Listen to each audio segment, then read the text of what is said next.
Hoy nos encontramos con Víctor Gaviria, un director de cine colombiano que ha tenido muchos reconocimientos, no solamente a nivel nacional, sino también a nivel mundial. Es un placer para mí, Julie Pachón, desde Soacha Histórica, que nos esté acompañando el día de hoy.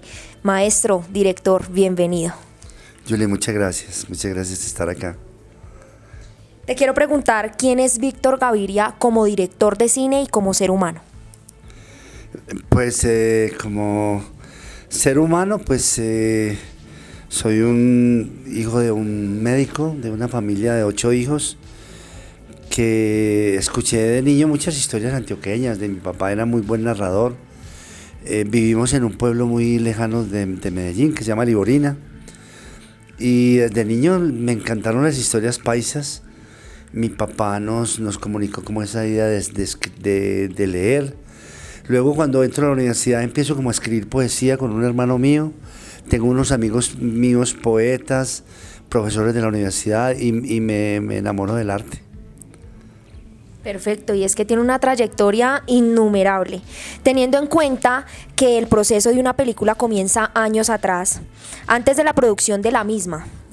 ¿Qué temas tiene en cuenta y cómo hace la inmersión en este mundo para poder hacer la materialización de la película? Una película nace, digámoslo, con una idea. Uno todo el tiempo está anotando ideas, cazando cosas. De pronto va uno, ¿qué te digo? Como sí, casándose con una idea. La vendedora de rosas, por ejemplo, se me parece a mí cuando voy a un internado, conozco una niña extraordinaria, muy simpática, que me cuenta su vida, pero me la actúa con una gracia y con una perfección tal que yo me voy para la casa y escribo, digámoslo, la sinopsis de La vendedora de rosas. Pasan 8 años antes de hacerla. La niña escapa de ese internado, yo voy y la visito algunas veces, la encuentro, hasta que me doy cuenta que se perdió, y me la vuelvo a encontrar en la calle, ya ella convertida en ladrona del centro, y le pido que sea mi asistente de dirección, y ahí empieza esa aventura loca de La vendedora de rosas. No, y es que es algo que no solamente tuvo la película, sino también una serie que nos tuvo súper conectados a todos. Fue un éxito. ¿Cuántos años lleva haciendo cine, maestro? Pues empecé en el 79, hice mi primer corto. Yo estaba dedicado a la poesía, como te digo, y a la psicología. Hice mi primer corto que se llamaba Buscando Tréboles, y ahí al año siguiente hice otro corto, La lupa del fin del mundo, y tuve un proceso como de 7 u 8 trabajos de mediometraje y de cortos, hasta que se presentó la oportunidad de hacer Rodrigo en el futuro, que fue ya que fue como quien dice el camino que he tomado de un cine social. Perfecto. ¿Por qué escoger, ya que nombra el tema de la psicología, por qué escoger el camino del cine, sabiendo que eres psicólogo, doctor de honoris a causa en comunicaciones? No sé, uno de joven, uno ve a los jóvenes de ahora muy locos, ¿cierto? Uno dice, pero estos manes, pero uno también lo fue en su momento. Yo me salí de la universidad, me salí de psicología, no le pregunté a mi papá ni a mi mamá.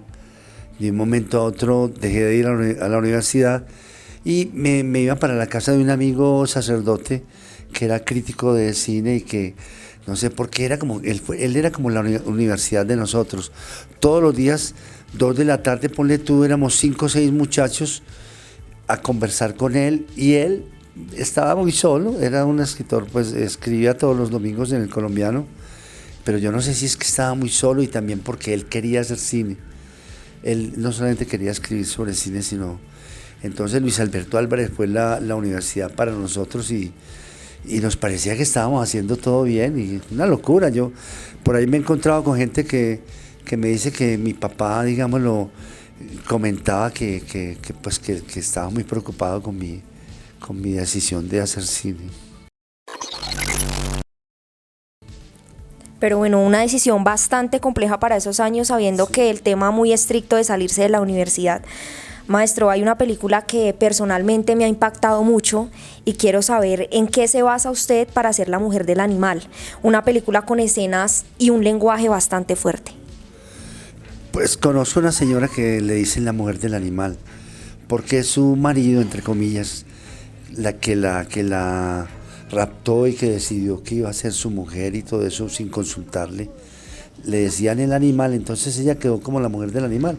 Entonces alguna vez alguien me dice, ve, te presento a Víctor, la mujer del animal.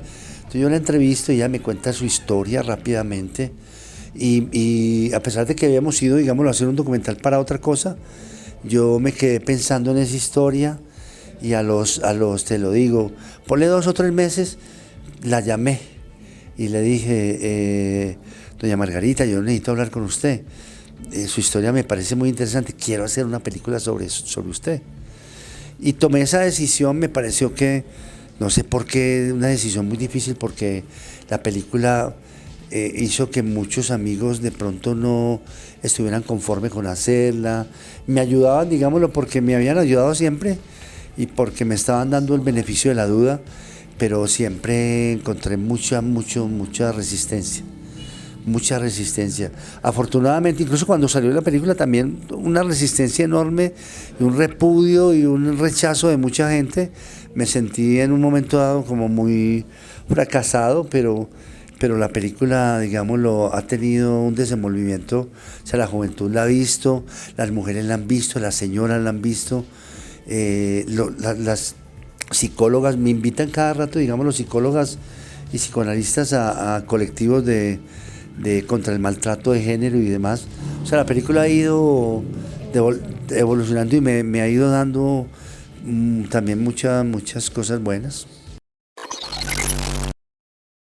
O sea que este personaje, el animal, con esas escenas tan fuertes, esta violencia que la dejaba encerrada, que la golpeaba, y no solamente a ella, sino también tenía derecho a tener otras mujeres, ¿existe en realidad?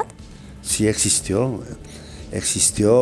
Y yo tengo, y les voy pues a mostrar ahora en el curso, cuando yo hablo con los primos del animal, todos sabían que él era así, sabían que se la había robado, sabían que era un violador. O sea, tú sabes que familias que conviven, digámoslo, por miedo, ¿cierto? Con su familiar, con un familiar que saben que es un violador compulsivo, y aún así admiten, y ¿sí me entiendes? Como que conviven con él, son cómplices, lo aceptan, lo normalizan. Y esa es la historia que a mí me interesó, sobre todo eso. ¿Cómo es posible que normalicen un animal que todo el mundo sabía quién era? Y ocurre mucho, y lo más interesante de la película es que ese animal, ¿cierto? Que yo de alguna manera pensaba denunciarlo, existe en todas partes, existe en todas las familias. A veces es el abuelo, a veces es un tío, a veces es un paraco, o un guerrillo, o un sicario, o es pues un hermano. Ese animal existe en todas partes. Y es un tema bastante duro, porque la realidad que nos muestra la película es algo que de pronto nosotros, que estamos ya más a este lado, no vemos ni nos apersonamos de eso, pero existe lo que tú dices, y de pronto en el campo las personas, las indígenas, las niñas están expuestas a todo esto y nosotros no nos damos cuenta. Pero es un tema bastante complejo. Y cambiando un poco de tema, pero seguimos con la misma realidad social, te quiero preguntar sobre la película Rodrigo D, esta película que obtuvo tanto reconocimiento, y quiero que me cuentes una experiencia sobre todo el rodaje y el tema que fue Rodrigo D. Pues digámoslo, era una película que daba escalofrío hacerla. Era muy emocionante también, porque también estábamos, digámoslo, nosotros como haciendo estábamos dándonos la mano, nosotros que éramos unas personas que habíamos estudiado, que hacíamos parte de esa ciudad incluida, pero estábamos hablando con unos muchachos que estaban totalmente excluidos, viviendo en unas comunas dedicados al robo, bajaban a comer de pronto una carne asada con tomate, invitando a las novias. La vida de ellos era muy simple, pero estaba siempre al borde de la muerte, porque eran ladrones y eran pistolocos.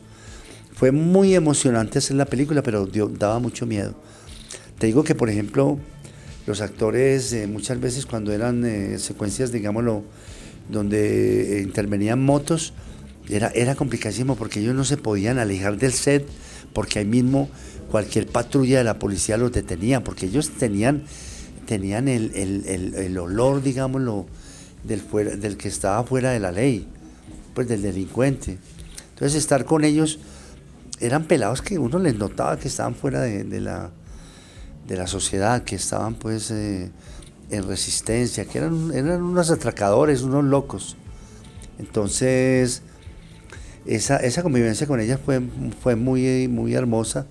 Eran pelados de todas maneras, pelados muy valientes y muy estoicos, porque ellos sabían qué les esperaba, digámoslo, en cuestión de 1 o 2 años. ¿Cómo fue un antes y un después después de La Vendedora de Rosas? Esa película, digámoslo, fue un segundo capítulo después de Rodrigo D. Yo ya había tenido la experiencia de toda esa juventud, conocía lo que era la gente de la calle, pero conocer a estas niñas fue muy bonito, porque de todas maneras sobre todo las peladas, las vendedoras, eran unas niñas muy vivaces, muy alegres, muy rebeldes, pero con un ímpetu para vivir. Tuvimos unos años muy lindos con ellas. La película fue muy difícil de hacer, pero creo que el resultado que ni nosotros mismos esperábamos que el resultado fuera a tener, digámoslo, acogida entre el público, porque nosotros en las noches, pues, digámoslo, de rodaje, así a las 3 de la mañana que uno duda de todo, nosotros pensábamos, oye hermano, esta película, ¿a quién le va a interesar con estos personajes un poco como tan desgastados, tan marginales? Y a pesar de que al comienzo de la película, por ejemplo, Jesús Martín Barbero, que era como quien dice un teórico de la semiología en Colombia, alguna vez me dijo, cuando vio la película, me dijo, Víctor, el problema de tu película es que no representa al pueblo del país. Es un sector de la sociedad demasiado marginal. Es una película que desafortunadamente no representa al pueblo colombiano. Y con el tiempo, esa película de esos personajes tan marginales se han convertido en símbolos para mucha gente. Hay muchas cosas, digámoslo, del país que la gente utiliza los diálogos de estos personajes para comentar. O sea, hay muchas cosas que encuentran que la forma de aludir a esas cosas es citar a los actores de La Vendedora de Rosas. Y es que hay frases reconocidísimas que en esta época del mundo digital se convirtieron en memes, en TikToks, y una de ellas que es muy popular es "me lo mecaté en cositas". ¿Qué hizo la plata? Me la mecaté en cositas. Una anécdota de la grabación de La Vendedora de Rosas, algo que le haya marcado, algo que tenga muy presente. A ver, ¿qué puede ser? Cosas, digámoslo, simpáticas, entre comillas. Era, por ejemplo, que cuando a veces contratábamos luces especiales para algunas secuencias que necesitaban iluminar, digamos, las grandes zonas del set, entonces contratábamos las luces, ¿cierto? Unos HMI de la época con sus operadores, y entonces a veces llegaban un operador o 2 operadores y siempre pasaba lo mismo. Como nadie los presentaba, ellos estaban poniendo las luces junto a un árbol o montados a un árbol, te lo digo, y subían hasta el árbol y los atracaban los mismos actores a los técnicos que no conocían. Entonces al rato siempre era estos manes quejándose, pero ¿cómo así? Me acabaron de quitar la billetera, ¿quién fue? Este actor. ¿Cómo fue el proceso de grabaciones y la convivencia, en especial con Lady Tavares y con el reconocido Zarco? Lady desde el comienzo siempre fue una niña muy talentosa, con mucho carisma, siempre muy responsable, siempre muy optimista, muy aglutinadora de la gente. O sea, para nada, era una persona conciliadora. Así como había otras personas que eran más bien disociadores, ella hacía todo un trabajo contrario. Y el Zarco era un personaje que llegó a la película, digámoslo, detrás de un muchacho que lo llamaban el Flaco, que se convirtió en el terror de nosotros porque nosotros teníamos una oficina donde había en el primer piso una sala de teatro. Y entonces iba mucha gente, pero no mucha gente, pero 4 o 5 carros de gente que iba a las obras. Y él le dio por quebrar las ventanillas de los vidrios de las ventanillas, robarse los equipos de sonido de los carros.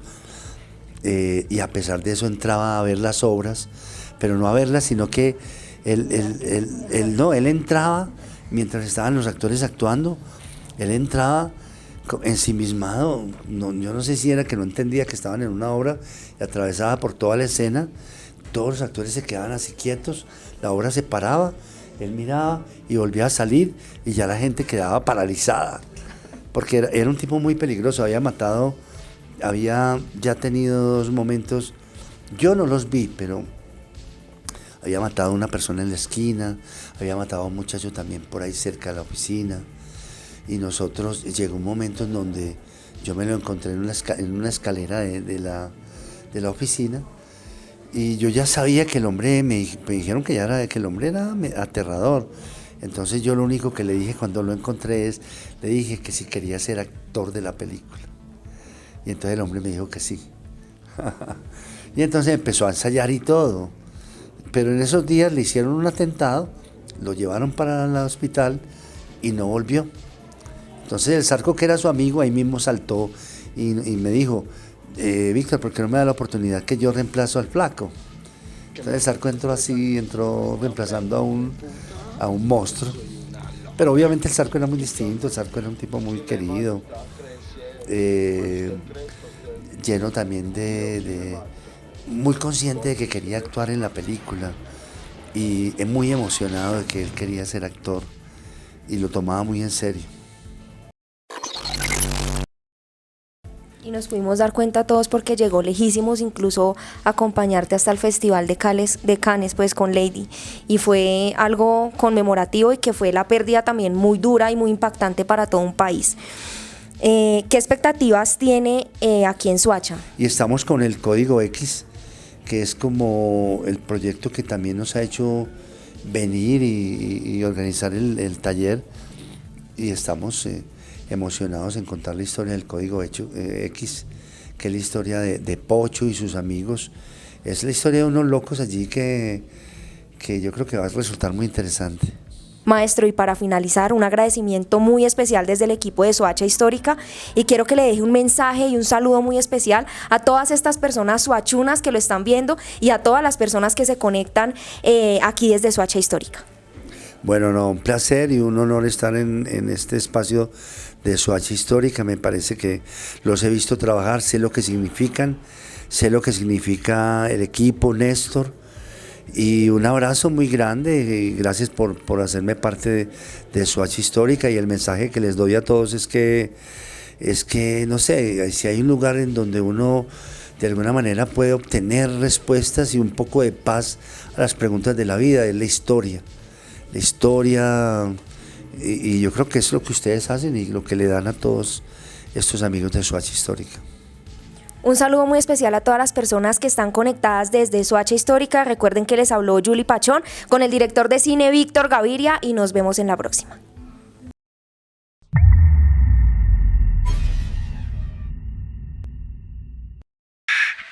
Estuvo muy lindo. Soacha Histórica es una institución pues muy respetada aquí en Soacha, que tiene más de 20 años y digámoslo, nadie la cuestiona, o sea, todo el mundo sabe que el trabajo que hace es fundamental y es como parar toda esta cantidad de la vorágine de todos los días para empezar pues a sacar en conclusión cuál es la historia de Soacha, dejar establecidos cuáles han sido los momentos importantes, la historia. Muy hermoso ese reconocimiento y le agradezco mucho a Néstor, de verdad. No, me parece que hacen, pues, digámoslo, con su director, con Néstor, un equipo, digámoslo, muy acoplado, ¿cierto? Todos saben lo que deben hacer y muy conscientes de cada momento que están haciendo, cada cosa. La presentadora es extraordinaria, espero volverla a ver.